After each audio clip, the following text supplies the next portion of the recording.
అయితే బిల్లకోట రెవెన్యూకి సంబంధించి 1వ సర్వే నెంబర్లో ప్రభుత్వ భూమి అనేసి మన రీసర్వే చేసినప్పుడు తేలింది.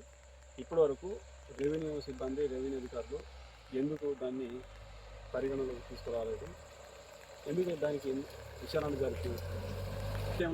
జరిపేందుకు న్యాయం చేయట్లేదు అనేసి మేమైతే డిమాండ్ చేస్తున్నాం. అలాగే ఈ విషయాన్ని ఇంకా ఉన్నతాధికారులకు పై లెవెల్లో తీసుకెళ్ళి కలెక్టర్ దృష్టిలో తీసుకెళ్ళి ఎట్టి పరిస్థితులు భూములు రైతులకు అప్పచెప్పాలనేసి మేమైతే డిమాండ్ చేస్తున్నాం.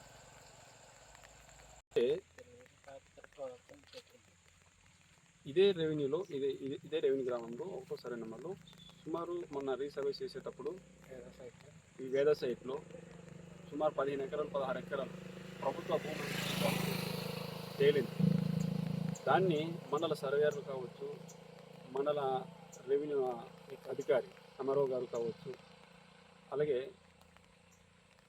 తగిన సిబ్బందులు ఎందుకు దీన్ని పట్టించుకోలేదు.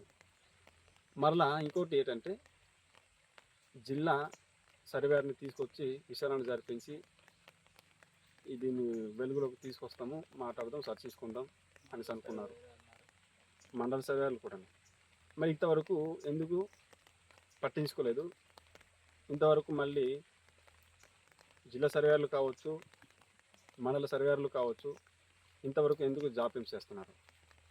మేమైతే కూటమి ప్రభుత్వం తరఫున గుమ్మోట పంచాయతీ తెలుగుదేశం పార్టీ కార్యకర్తలందరినీ దీన్ని మేము డిమాండ్ చేస్తున్నాం.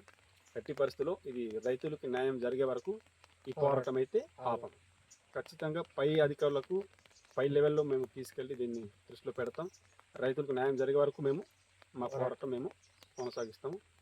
తప్పకుండా రెవెన్యూ సిబ్బందికి మేము రెవెన్యూ అధికారులకు తెలియ పరిస్థితి ఏంటంటే రైతులకు న్యాయం జరగాలి, సరైన పద్ధతిలో విచారణ జరిపి రైతులకు న్యాయం చేయాలనేసి డిమాండ్ చేస్తున్నాం.